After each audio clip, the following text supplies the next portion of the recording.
ইট বালু এবং সিমেন্ট দিয়ে কিভাবে আপনি একটি কবুতরের পানির পাত্র তৈরি করবেন। আমি আমার কবুতরের এই পানির পাত্রটি আমি 4 কোণা বিশিষ্ট করেছি এবং এর মধ্যে সিঁড়ি দিয়ে দিয়েছি, যাতে করে কবুতরগুলো উঠে ভালো করে পানিটা পান করতে পারে।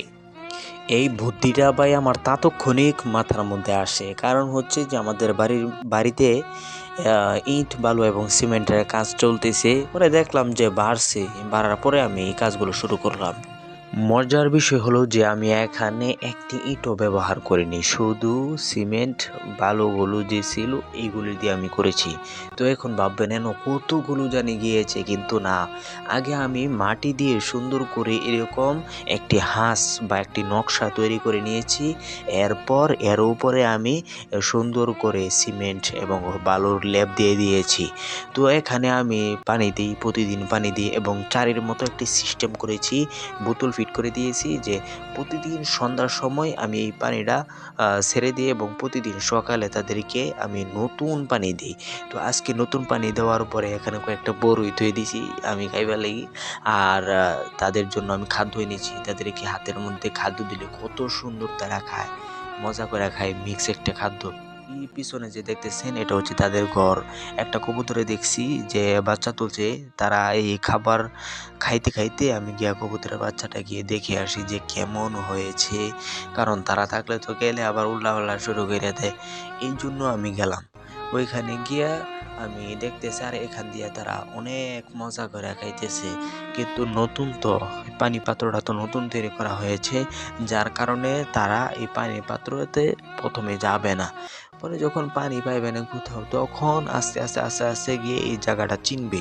চিনার পর তখন তারা এমনিতেই দেখবেন প্রতিদিন যাবে, প্রতিদিন তারা খাদ্য খাবে, প্রতিদিন তারা এখান থেকে পানি খাবে।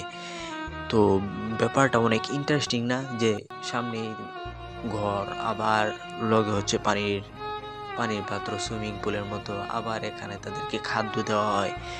বিষয়টা যারা কবুতর প্রেমী তাদের জন্য অনেকটা ইন্টারেস্টিং এবং ভালো লাগার একটি জিনিস। তো আমার এখানে তো কবুতর আছে 3 জোড়া একটা, আর আগে তো ছিল 4 জোড়া একটা, আর একটা যে চলে গিয়েছিল, তো এক জোড়া মরে আছে, আর বাকি যেটি ছিল ওইটি উইরা কই চলে গিয়েছে। যারা কবুতরের নতুন খামার করে তারা একটি ভুল করে, যে প্রথমেই তারা অনেকগুলো কবুতর কিনে ফেলে। তো আমি এমন এক কবুতর পাগল আর কি, যে মনে করেন যে একসাথে অনেকগুলো আমি কবুতর কিনে ফেলেছি। আমার তো মনে করেন যে প্রথমে এক জোড়া কেনার কথা ছিল, যে এক জোড়া কিনে আগে দেখার কথা ছিল, কিন্তু আমি প্রথমে অনেকগুলো কবুতর কিনে ফেলেছি, যার কারণে মনে করেন যে আমি এই যে ক্ষতির সম্মুখীন হয়েছি। অনেক কবুতর চলে গিয়েছে, 2টা মারা গিয়েছে, রোগ সম্পর্কে আমার কোনো ধারণা নাই।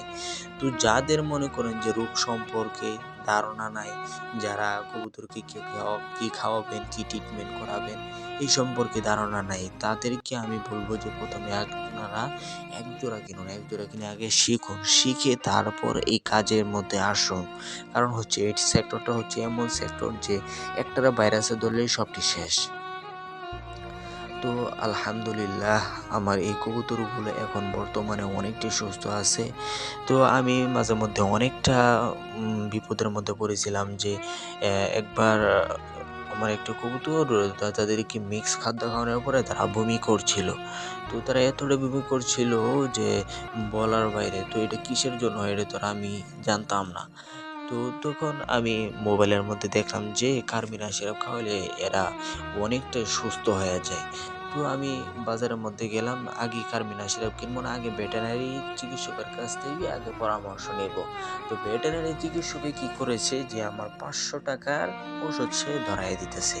তো আমি তো পুরাই অবাক হয়ে গেলাম, যে 500 টাকার ওষুধ আমাকে এই সাধারণ একটা রোগের জন্য আমাকে ধরাই দিতেছে।